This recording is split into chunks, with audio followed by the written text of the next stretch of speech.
প্রতিটা প্রবাসীর প্রাণের দাবি। যারা প্রবাসে আসতে চান তাদেরও একই দাবি।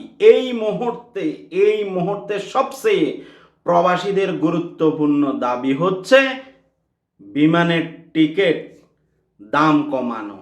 বিমানের টিকিট দাম কমানো, কারণ দীর্ঘদিন, আজকে 1-2 বছর না, এই যে টিকিটের দাম আমরা এদিক থেকে যাইতে যে টাকা দিয়ে যাই তার দ্বিগুণ বাংলাদেশ থেকে আসতে দিতে হয়। কেন কেন এই বৈষম্য?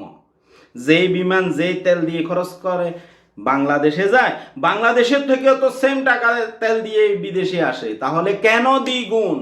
প্রবাসীদের এই মুহূর্তে প্রাণের দাবি হচ্ছে বিমানের টিকিট সহনশীল পর্যায়ে নিয়ে আসা, যেটা অন্যান্য দেশে সম্ভব হয়। ইন্ডিয়া থেকে যদি বাংলাদেশ বিদেশে আসলে যেই টাকা দিয়ে পৃথিবীর সব এয়ারলাইন্সে কোনো বিমান ভাড়া বাড়ে নাই, কিন্তু আমাদের দেশে দীর্ঘ কয়টা বছর আমরা কি পরিমাণ কষ্টে আছি সেটা একমাত্র প্রবাসীরা জানে, আর যারা প্রবাস আসছে তারা জানে, যারা নতুন আসতেছে তারাও জানে।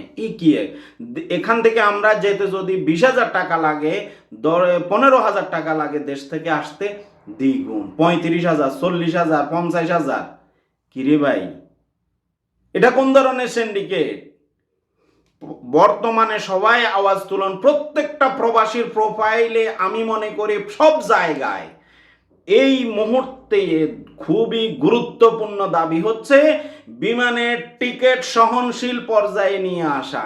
এটা শুধু সিন্ডিকেটটা ভেঙে দিলেই সহনশীলতায় অটোমেটিক চলে আসবে। প্রতিটা প্রবাসী আপনারা আপনাদের জায়গা থেকে সোশ্যাল মিডিয়াতে খুব জোরে সোরে আওয়াজ তুলুন। এই মুহূর্তে এই দাবি, আরো অনেক দাবি আছে, সব একসাথে হবে না। এই মুহূর্তে জরুরিভাবে বিমানের টিকিট সহনশীল পর্যায়ে নিয়ে আসার জোর দাবি তুলুন সবাই।